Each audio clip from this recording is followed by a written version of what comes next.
Alright, let me tell you something about Invincible. This show does not care about your feelings, it does not care about your comfort, and it absolutely does not care about giving you the satisfying superhero experience you've always known. And that is the reason why it is one of the greatest animated shows ever made. So sit down, because we need to talk about why Invincible hits different compared to everything else out there. So while Marvel is busy making sure every single civilian survives, Invincible is out here making you uncomfortable. And I mean that as the highest possible compliment. So here is something that has always bothered me about mainstream superhero content. The stakes never feel real. You watch a Marvel film and there is a city being destroyed, and somehow, miraculously, every single person makes it out alive. Buildings collapse and nobody's in them. Cars get thrown through the air and the drivers all crawled out beforehand. Explosions happen in perfectly empty spaces. And look, I understand why they do it. Keep it family friendly. Keep it accessible. Do not traumatize the children. Fine. But after 15 years of that formula, it stops feeling heroic and starts to feel like a lie. Because in real life, if superheroes and supervillains actually did exist, many ordinary people would have been obliterated. If nobody ever actually gets hurt, then what exactly is the hero saving people from? Invincible looked at the entire philosophy and said, absolutely not. From the very first episode, Invincible establishes that people die in this world. Regularly. Horribly. Sometimes heroically, and sometimes completely randomly and senselessly. Civilians are not somehow conveniently evacuated before the fighting starts. They are caught in the middle of it. They get hurt. They die.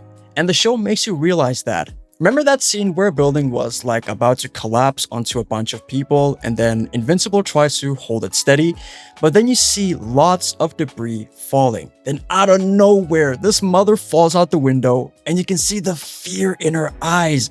And the poor kid, oh my gosh. Like honestly, that was so sad. So once the building collapsed, Invincible thought he saved them, but nah, they got crushed.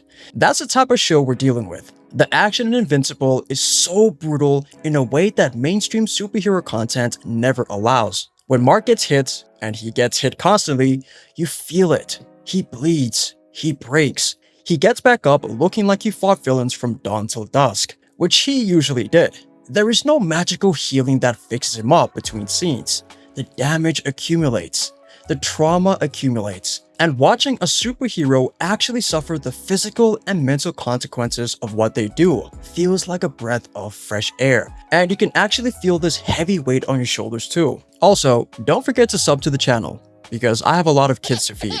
Nah, I'm just joking. Because here's the thing that separates Invincible from almost everything else in the genre. This is not a superhero show dressed up for adults. This is genuinely adult storytelling that happens to involve superheroes. Think about what this show actually deals with. Divorce. Not a clean narrative divorce where both parents are reasonable and the kids are fine. A genuinely messy, emotionally devastating divorce that affects everyone around it in realistic and complicated ways. Pregnancy.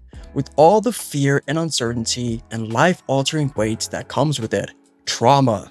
Real sustained psychological trauma from characters who have experienced things that would break most people. And then there is Thrag. If you know, you know. Thrag is one of the biggest threats that I've ever seen on TV. You don't understand how much strength this guy has. And he makes most Marvel villains look like little babies. The things Thrag does and represents creates this looming shadow over the entire show that never really leaves. Now that is what a real antagonist does, not threaten a random city in California. So what I love most about Invincible is that it doesn't shy away from being extremely gory and brutal. When it is emotionally devastating, it does not soften the landing. When it wants to show you that being a superhero has actual costs, it shows you those costs without cutting away at the last second. Other superhero movies and TV shows try to flirt with darkness. They dip a toe in and then immediately pull back to reassure you that everything is going to be okay. Invincible does not do that, and the result is a show where the emotional stakes feel completely real in a way that I did not think an animated superhero series could achieve. The animation itself wasn't the best at all times. I think they did that to save the budget for like the bigger threats, like drag, I don't know. Now, there is a certain reason fight sequences in the show have become genuinely iconic. It doesn't need fancy animations to tell the story. The story itself carries the entire show despite the lackluster animation. So here is my honest take on why Invincible matters beyond just being an excellent show. It proves that superhero storytelling does not have to be safe to be successful. It proves that audiences, actual adults, who grew up on comics and superhero films are hungry for something that treats them like they can handle complexity and consequences and genuine tragedy. Marvel and DC have built enormously successful empires on the family-friendly model, and I'm not saying that model is wrong. But Invincible exists as proof that there is a completely different and equally valid way to tell superhero stories, one where the hero is not always in control. Invincible is not a comfort watch. It is not the show you put on when you want to feel good and safe and reassured that everything works out.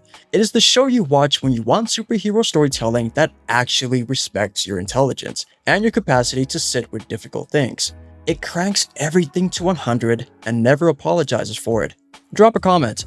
Do you think mainstream superhero content has gotten too safe and too soft? And if you have not watched Invincible yet, then what exactly are you waiting for?